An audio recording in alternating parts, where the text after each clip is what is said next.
โอ้โหเกิดหยังขึ้นกับประเทศลาวเฮาเด้เนาะคือว่าปี2025หรือว่า25เป็นปีที่ว่าพิบัติภัยน้ำท่วมแม่นหลายที่สุดกว่าแต่ละปีเลยเนาะทุกคนโอ้โหสาวลาวเห็นแล้วก็รู้สึกแบบเห็นแล้วน้ำตาจะไหลในกับผู้ที่ว่าประสบภัยน้ำท่วมตลอดเนาะทุกคนเนาะ สวัสดีกับสวัสดีพี่ๆ FC ฝั่งไทยและก็ฝั่งลาวทุกคนเด้อยินดีต้อนรับเข้าสู่ช่องเกดแก้วสาวลาวเส้นเก่าเส้นเคยอีกแล้วเนาะซึ่งมื้อนี้เนาะสาวเกดแก้วก็มีเรื่องราวที่ว่าบ่ดีปานใดที่จะเอามานำเสนอเนาะพี่ๆ FC แล้วก็มี FC ฝั่งไทยทุกคนก็ขอบคุณขอบใจหลายๆที่ว่าส่งกำลังใจให้กับประเทศลาวเฮาเนาะที่ว่ากำลังประสบภัยกับพิบัติน้ำท่วมในวันที่1ของเดือน10หรือว่าเดือนตุลาของสปป.ลาวเนาะแล้วก็วันที่2เป็นมื้อนี้นั่นอีกเนาะพี่ๆที่ซึ่งแบบว่าฝนตกหนักแล้วก็มีน้ำอ่างหลายอย่างเนาะในเขื่อนไฟฟ้าเพิ่นก็เลยได้เฮ็ดมีการปล่อยน้ำมาซั่นเนาะปล่อยน้ำที่เขื่อนลงมาแต่ว่าคนที่แบบอหยังก็เขาเจ้าเอิ้นว่าประชาชนเนาะ PPFC กำลังเจอภัยพิบัติน้ำท่วมย้อนหยังท่วมน้ำปล่อยเขื่อนลงมาแล้วบ่อนใดที่ว่าเป็นจุดต่ำเนาะเพิ่นก็จะถูกน้ำท่วมเนาะเป็นเมืองปากกดิ่งแขวงบริคำไซอยู่เมืองเฟืองเนาะแขวงเวียงจันทน์แล้วก็นครหลวงเวียงจันทน์เนาะที่ว่ากำลังท่วมหนักในตอนนี้นั่นเองเนาะ PPFC ซึ่งแบบสาวกิดแก้วเห็นแล้วก็คือเฮ็ดหยังบ่ได้คือกันมีแต่ขอแสดงความเสียใจกับไผที่ว่าถูกภัยพิบัติน้ำท่วมเนาะทุกคนตอนนี้ก็จะเกี่ยมไปรับน้องสาวที่ว่าเพิ่นได้ปลูกเรือนสร้างเรือนแถวแคมน้ำนั่นแหละแต่ว่าตอนนี้แบบน้ำกำลังท่วมขี่รถจักรออกจากเรือนบ่ได้แล้วเนาะเพราะว่าน้ำมันกำลังเพิ่มขึ้นเนาะ PPFC เนาะเดี๋ยวเรื่องราวเป็นจังได๋เฮาไปติดตามรับชมรับคลิปฟังคลิปวิดีโอนำกันเนาะ PFC เนาะไปเลยเนาะวันนี้อัปเดตล่าสุดคือว่าไหลไป2พ่วงเนาะเฮือนแพก็ได้ตัวสงสารน่าสงสารผู้ประกอบการธุรกิจเฮือนแพเนี่ยโอ้ยขาดทุนไปหลายเติบเลยพี่น้องเอ้ยไหลเป็นเงินบาทเนี่ยก็คือสิหลายแสนบาทอยู่หลายไป2พ่วงในไหลไปเลยหายไปกับหน้ากับตาเลยทุกคนเลยจากนั้นไปต่อที่บ้านสมซื่นเมืองบริคันแขวงบริคำไส้ภาคกลางของประเทศลาวทุกคนเลยว่าได้รับผลกระทบหนักหน่วงเนาะมื้อนี้ตักแต่เช้าๆเลยป๊าดน้ำท่วมนี่ท่วมหมดบ้านหมดเมืองเลยบริคำไส้ก็ได้รับภาระหนักหน่วงเนาะปีนี้ทางบ้านโพนเจริญหลายๆหมู่บ้านทุกคนเลยเส้นทางที่เคยขี่ด้วยรถกลายเป็นเส้นทางที่ขี่ด้วยเรือเดินเรือทุกคนโอ้ยจุหลังคาไปเลยเนาะเจอแต่หลังคาแมบๆอยู่นี่ตาสงสารชาวบ้านอันนี้ทีมกู้ภัยเข้ามาช่วยเหลือในยามค่ำคืนจากนี้ไปต่ออยู่ที่เขตเมืองห่มแขวงไส้สมบูรณ์ภาคกลางของประเทศลาวก็ได้รับภาระหนักหน่วงเนาะภัยพิบัติในครั้งนี้บัวลอยจะเพื่อนย่างนี่ตัดขาดสะพานหรือว่าขัวนี่ขัวเลยสะพานนี่เสร็จเรียบร้อยนี่จะได้เอาไม้ไผ่มากาดไปที่เขตผู้เกาลักเส้นทางสายเหนือคือว่าสะพานก็ถูกตัดขาดเช่นเดียวกันรถแมคโครกำลังจะพรมทางและนี่คือรูปภาพน้ำท่วมอยู่ที่เขตเมืองเฟืองทุกคนเลยย้อนกลับคืนอีกจังน้อยเนาะเมื่อตอนสายของมื้อนี้แล้วเนี่ยคือว่าสายน้ำเลขอันนี้สายน้ำเลขหรือว่ารีสอร์ทเฮือนแพน้ำเลขนี่น้ำเต็มมาเลยสถานที่อันงดงามจะเต็มไปด้วยทะเลน้ำจืดบัดนี้นะตัวกิจการท่องเที่ยวเนี่ยงดไปชั่วคราวทุกคนเลยตัวขาดรายได้ไปเนาะผู้ประกอบการธุรกิจชาวบ้านที่อยู่ใกล้เคียง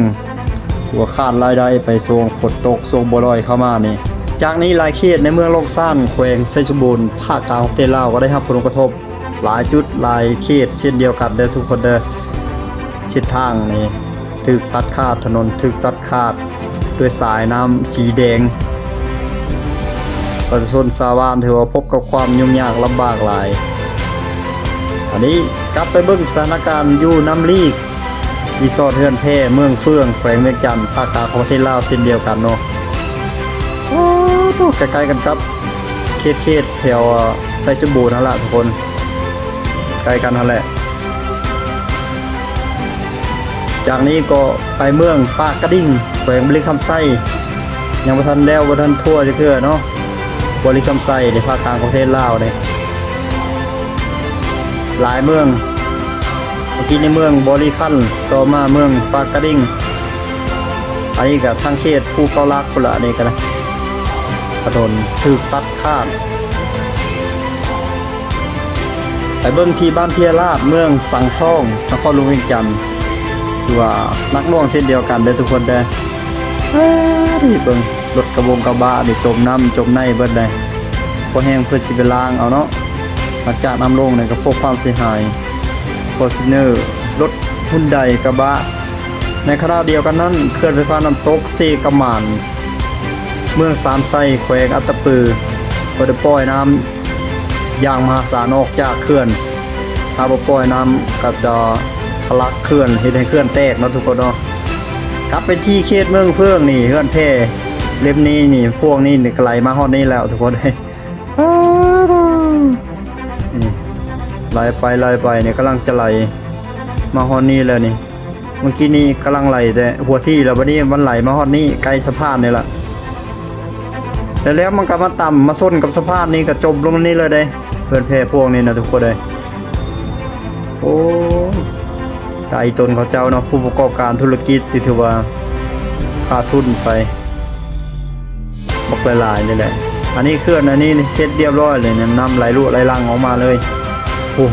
มวลน้ำสีแดงเคลื่อนน้ำเงียบเด้อพี่น้องเด้อเคลื่อนน้ำเงียบว่าน้ำแดงจึงครึ่งเลยโอ้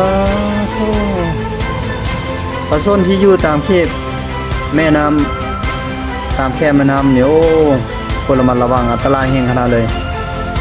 มีกระท่อมหลังหนึ่งถือว่าอยู่ในแคบฝั่งใน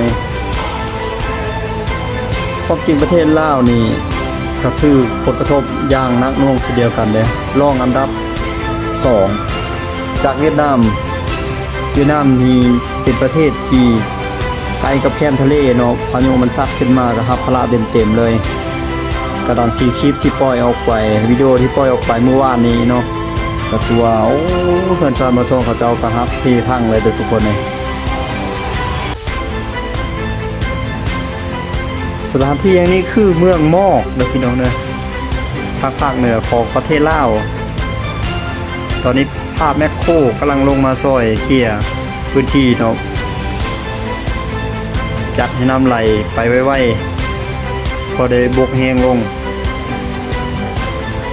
เพื่อนแพร่พวกที่2นี่ก็ไหลมาฮอดนี้แล้วเพื่อนแพร่เมืองเฟืองนี่ฝนตกเที่ยวก้อนนี่พายุเข้าเที่ยวก้อนนี่ก็ทรงวิภาดาบ่วิภานี่แหละทรงวิภานั่นก็ไปพวกนึงเพื่อนแพร่รีสอร์ทเมืองเฟืองนี่บัดนี้ก็ไปอีกสุกอนนี่บ่แม่นอยู่เมืองเฟืองอยู่หลวงพระบางภาคเหนือของลาวทุกคนเลยเดี๋ยวก็รอบนี้นี่เลือดแพเมืองเฟืองอันนี้อยู่เมืองล่องซ่านนี่ถนนก็ถูกตัดขาดโดยสายน้ำสีแดงนี่เช่นกันเนาะผู้คนที่กำลังจะไปจะมากับพบกับความยุ่งยากลำบากหลายสุดควรนี่รถพ่วงคันนี้ก็จอดรอละน้ำพี่น้องเอ้ยนี่เขื่อนน้ำตกเขื่อนไฟฟ้าน้ำตกก็ฮีบปล่อยน้ำออกเร่งระบายน้ำออก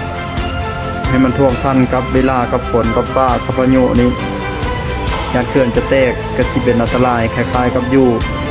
อัตตปืออยู่เมืองสามัคคีไส้ปีนั่นแหละจะเป็นหมอกขึ้นมาเลยน้ำมันโตนน้ำมันตัดแห้งไปเบิ่งเส้นทางจากเมืองไซสมบูรณ์หาเมืองล่องซ่านน้ำนี่พัดขอดไม้ขอนยังเข้ามาถมทางตัดขาดกันสัญจรเลย อนไม้มีแต่คอนใหญ่ๆเลยพี่น้องเอ้ยไหลลงมาแล้วหุบเขามาได้ถึงภูถึงดอยพุ่นล่ะทุกมาได้ใดๆดอนี่ลำบากแย่ๆนี่บัดตันทางขวางทางนี่เลยสายน้ำห้วยน้อยๆนี่ไหลพาดจากกลางของหมู่บ้านเด้อพี่น้องเอ้ยเพราะหมู่บ้านนี่ตั้งอยู่กลางหุบเขาไปที่เมืองโพนโฮงแขวงเวียงจันทน์เอาเดล่าสุดวันที่1เดือนตุลาปี2025ทุกคนเลยทัวร์เป็นที่เรียบร้อยมื้อนี้นี่เป็นมื้อที่หนักหน่วงที่สุดโดยเฉพาะทางภาคน้ำนี่มันชัดมันเชี่ยวไหลแห้งโพดก็เลยบ่อยู่ถูกแม่อันนี้น้ำไหลเข้าเฮือนเข้าซ่านบ่อยู่บ่นอนอันนี้อิหยังตู้แช่แข็งตู้แช่อาหารผู้ไหลน่องเลยโหดโอ้ขนาดเลยพี่น้อยแถวนี้นี่รีสอร์ทนี่อันดับ1ของประเทศลาวเลยได้ทุกคนเลยรีสอร์ทเฮือนแพนี่แหล่งท่องเที่ยวอันดับ1ของประเทศลาวเมืองเฟืองทางด้านธรรมศาสตร์เนาะ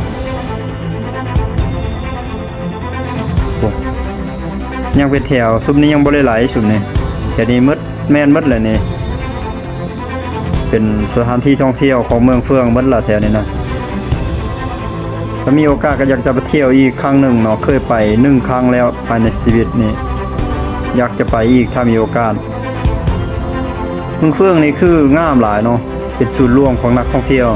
เพราะว่าทั้งภายในและต่างประเทศ